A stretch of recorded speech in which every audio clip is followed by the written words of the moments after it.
Всем здравия! Сегодня 22 мая 2025 года. У нас картошка была под пленкой. И мы решили копнуть, посмотреть, что тут есть. Вот, пожалуйста, результат. А то я читаю, что некоторые в теплице скоро будут копать. То, что у нас было в теплице, мы ее ели на проводы, да? Да.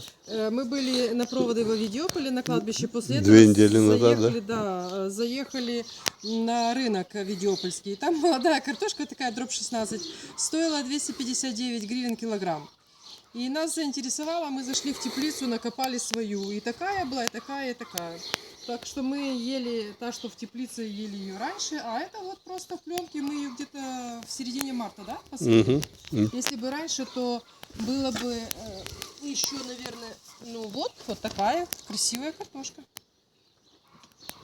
Да. Это мы так, просто посмотреть, попробовать. Мы ее копать не будем, пусть она себе растет. Своя картошечка. Все.